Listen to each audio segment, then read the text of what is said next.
तो hello students, class 12। देखिए, दो पिक्यूलियर क्वेश्चंस हैं इलेक्ट्रोकेमिस्ट्री के।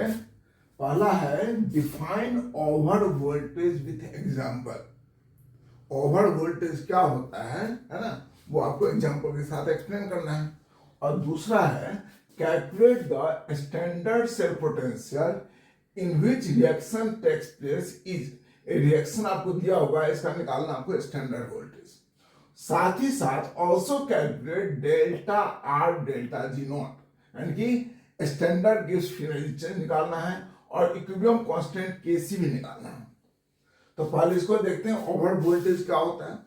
एक्चुअली क्या होता है कि जब कोई रिएक्शन होता है, रिडक्शन हो या ऑक्सीडेशन हो, तो उसका आपको दिया जाता है कि रिडक्शन पोटेंशियल इसका इतना है, इसका इतना है। जैसे कॉपर 2 प्लस को 2 इलेक्ट्रॉन लेने की टेंडेंसी कितनी होती है, 0.34, राइट। तो आप 0.34 देंगे और वो कॉपर में डिपोजिट हो जाएगा।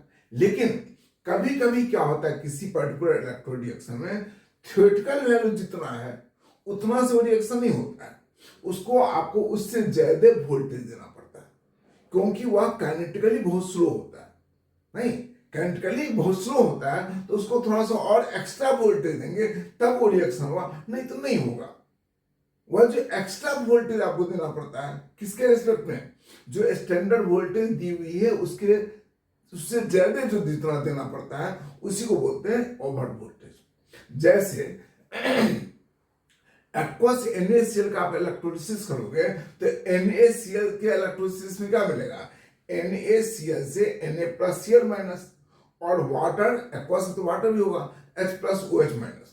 ओके, तो यहां पर कैथोड पर क्या होगा रिएक्शन, H+ इलेक्ट्रॉन लेकर के H2 में कन्वर्ट हो जाएगा, क्योंकि Na+ को इलेक्ट्रॉन लेने की पावर हाइड्रोजन आयन के रिस्पेक्ट में बहुत कम है।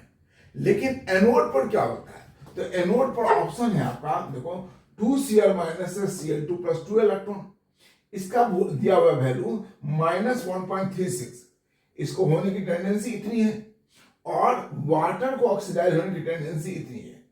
किसको ज्यादा टेंडेंसी है, इसको, वाटर को। देखिए माइनस में ये ज्यादा है, ये माइनस में कम वैल्यू ज्यादा होता है। तो water has higher tendency, should have, water should have higher tendency to get oxidised to O2, लेकिन ये होता नहीं है। होता कौन है, तो ये रिएक्शन होता है नोड पर।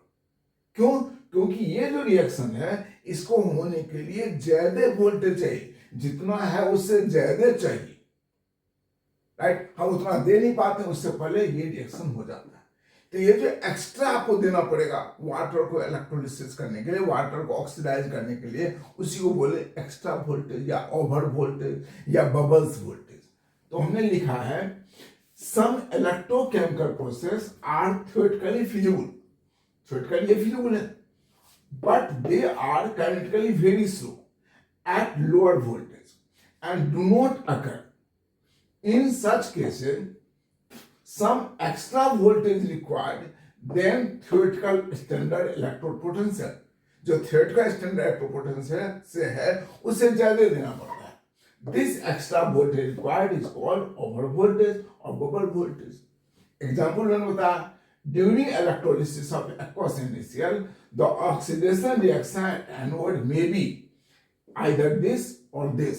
मैंने दिखाया आपको कि यार इसको वाटर को ऑक्सीडाइज होने की टेंडेंसी ज्यादा होनी चाहिए, लेकिन फिर भी ये नहीं होता क्योंकि यह काइनेटिकली स्लो होता है।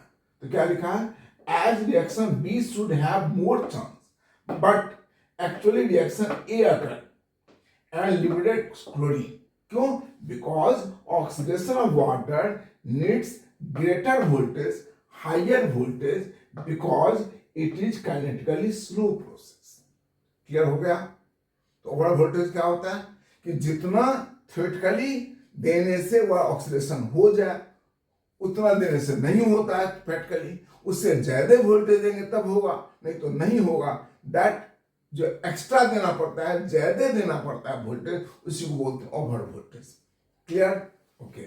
नेक्स्ट, इस क्वेश्चन का अगर हमें दिया हुआ रिएक्शन, तो सबसे पहले क्या करेंगे, इस ये जो हमारा क्या है, ये रिडॉक्स रिएक्शन है ना, इसको हम सेल के फॉर्म में लिख लेंगे।